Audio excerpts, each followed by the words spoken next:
Question is for Sadhguru, the style icon. Oh. Nowadays, fashion is a multi-billion-dollar industry. At the same time, in the name of fashion, really unappealing gross trends also come out. In the name of fashion, are we crossing the line, and how do we identify the line? The first sentence, withdraw that one, huh? I'm not a style icon or something.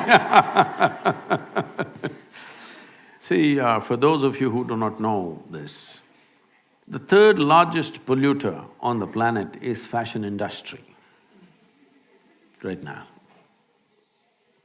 It's estimated across the world, compared to how many clothes, how much clothing our grandparents had, how much clothing we have is on an average 5 times more. All of you seeing that, isn't it?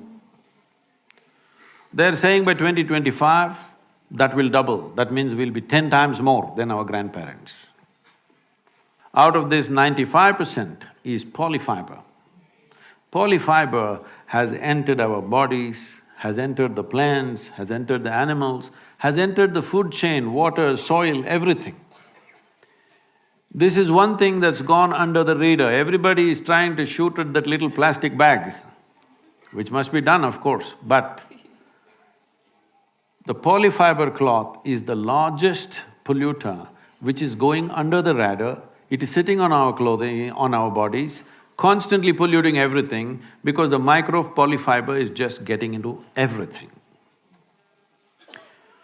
There are no poignant pictures of a turtle being trapped in a plastic bag or something like that, but we are all those turtles stuck in these things.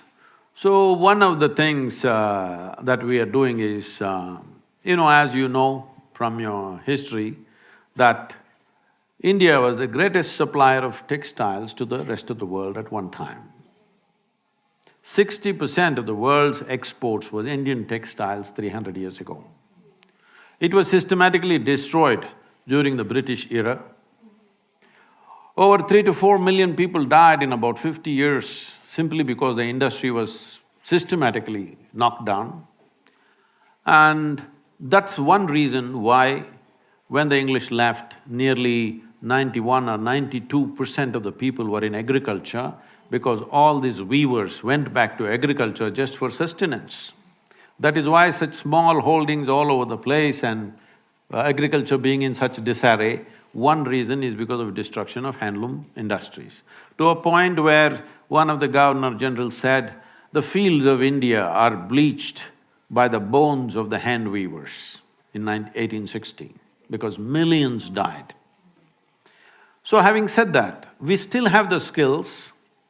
India is poised, if we do the right things, to be able to clothe the world once again in a sensible way, in a natural way. And in the sense, this can be economically fantastic. We could completely stop farmer suicides and the distress of the farmer if part of the agriculture is towards generating natural fiber. We have various natural fibers in this country. Fortunately, I'm seeing the more high-end fashion designers. Recently, I don't know if you saw, we had conversation with Sabyasachi, and people like this are promoting natural fiber. Well, now that you called me a fashion icon, let me admit this. In the month of October, we are having a fashion show in New York City. Woo! This fashion show, I'm not going to walk the ramp, okay? This is not about showing the apparel, but this is about exposing the top designers in America to Indian textile, the fabric. So 30 varieties of fabric I've already transported to United States, it's waiting there. We're going to display this and give this material to them, of some part of it free of cost so that they can try what they want and to promote this. This could be a game changer for India's economy. It need not necessarily be handloom, even if it is machine woven, but natural fiber. If natural fiber comes back, There is no other nation on the planet which has the skills that we have. Over 120, over 120 distinct varieties of weaves we have in this country. Nearly 50 of them will die any time in the next 10 to 15 years because only one old person, one little couple are doing something, their children have become software engineers. And it will die in the next 10-15 years unless we revive, because we must understand this. I don't know if you've ever been to a handloom weaving thing, have you been there?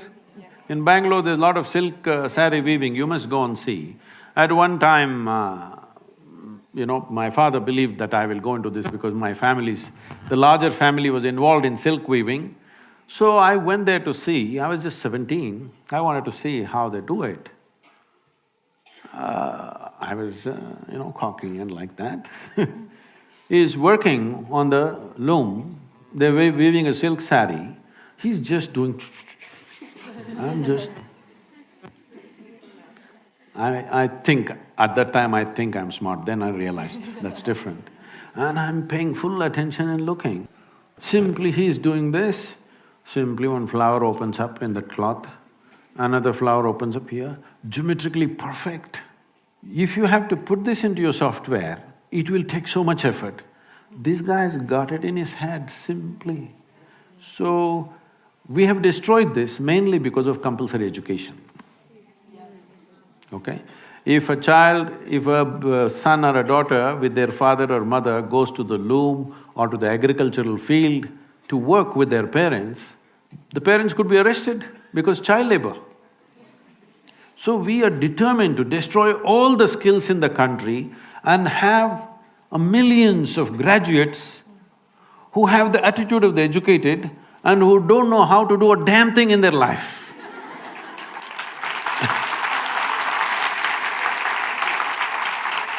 So, we push the education system towards only 50% of the time that you spend in the school should be academics.